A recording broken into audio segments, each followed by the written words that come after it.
Thank you, Jim. I'd like to tell you a little about our speaker before she comes up here.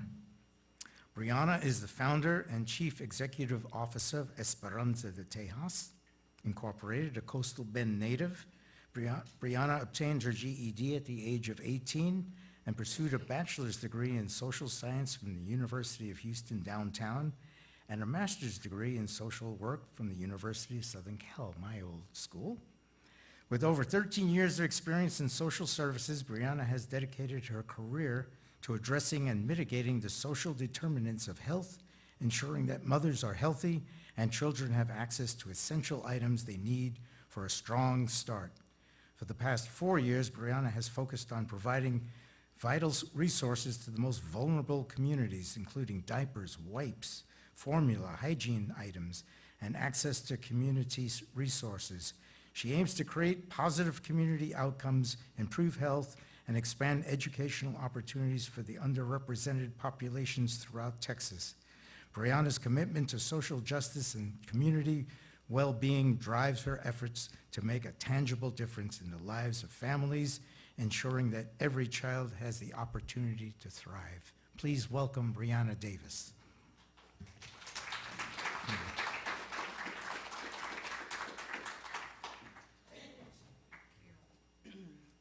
Good afternoon, everyone. Thank you guys for having me today.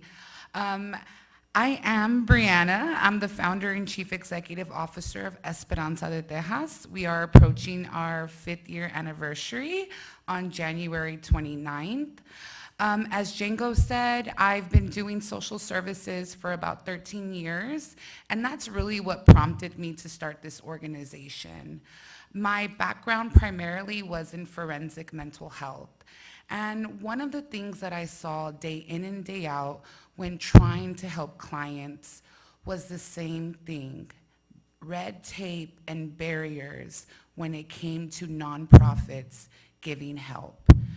We are one of few, I believe there might be 3 organizations in the Coastal Bend that consider ourselves low barrier, meaning we don't ask for a name, we don't ask for your address, we don't even ask for your financial requirements or documentation.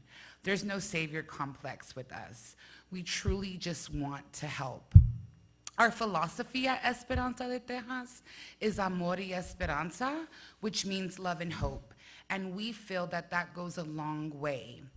So what prompted me to start Esperanza? Well, after a day, literally 8 to 5, I had a client in my office who had just got out of prison, didn't have an ID, didn't have access to anything, had no family.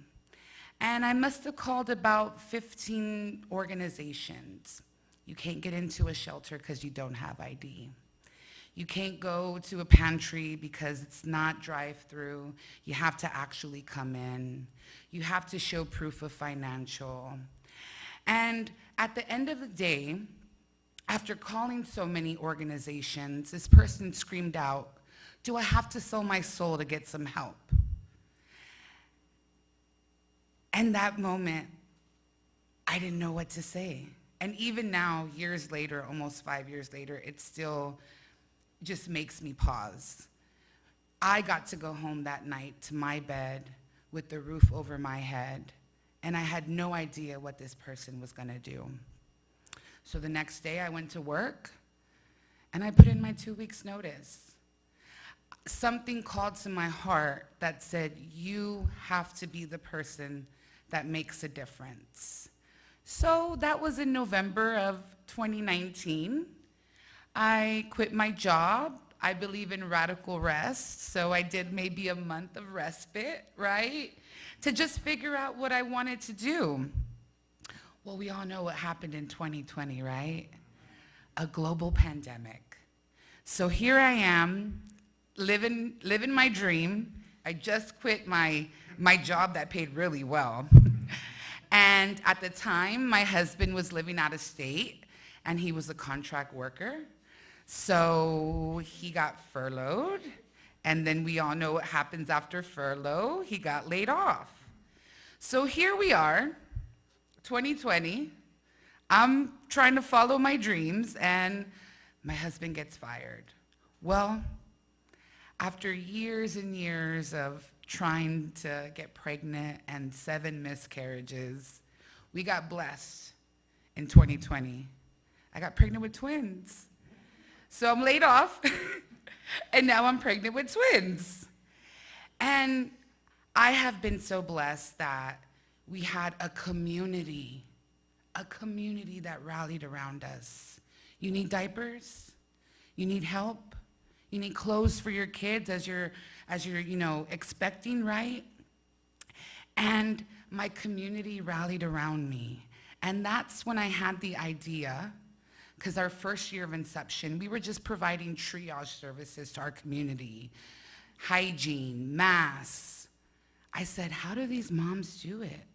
And these dads and grandparents, because I get tons of grandparents raising grandchildren because of addiction. How do they do it? 6, 7 kids.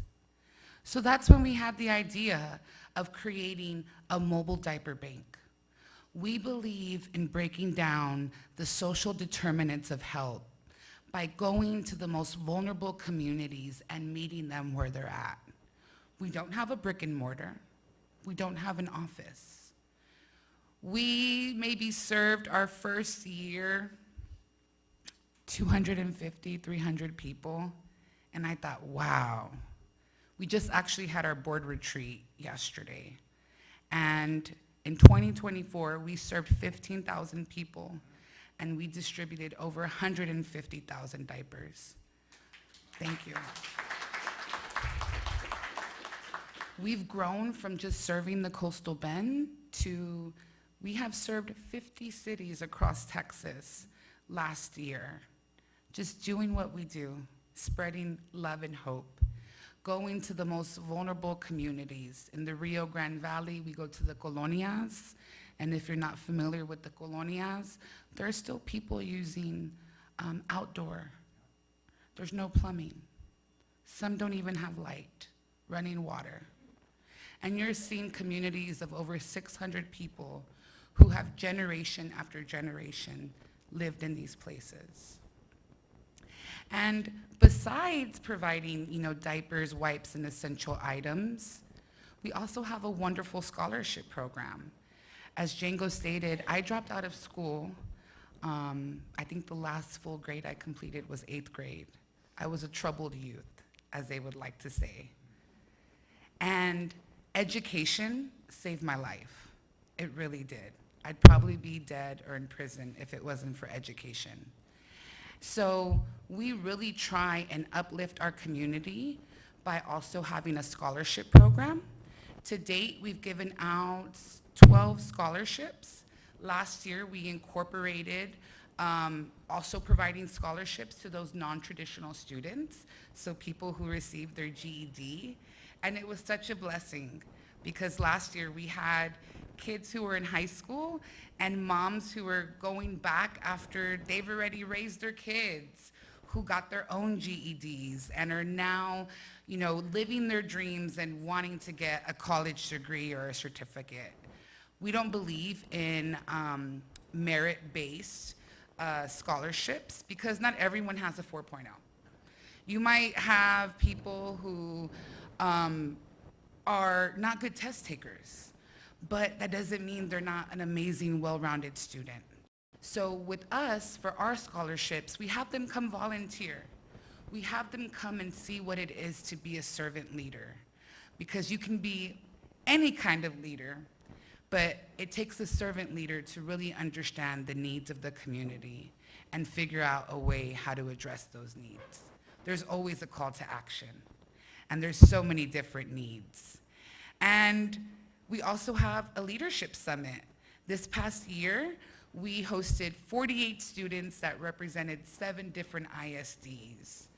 And we had different panels, we had financial literacy, really just wanting to instill in our kids that not even the sky is the limit. There is no limit to their potential. So our mission is to provide underrepresented communities with access to fresh food, educational and workforce opportunities, and help foster healthy home environments. We believe that everything that we do goes back down to the home.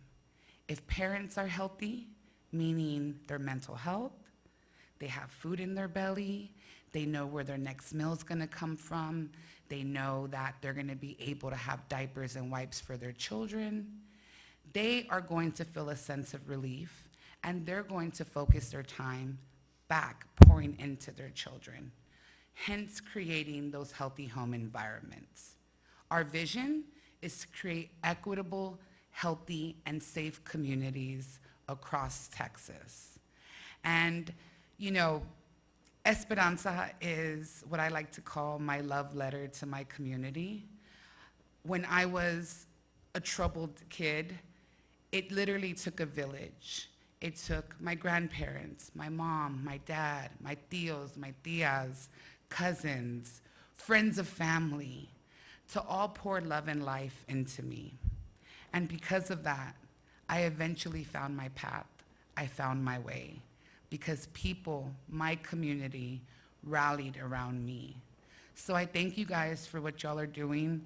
I grew up Catholic, and I've never had an experience like I have had here today. I have felt so much love. Y'all's congregation truly embodies what I believe in for our community and the philosophy that we have at Esperanza de Tejas. You guys are Amor y Esperanza, love and hope. Thank you so much for having me.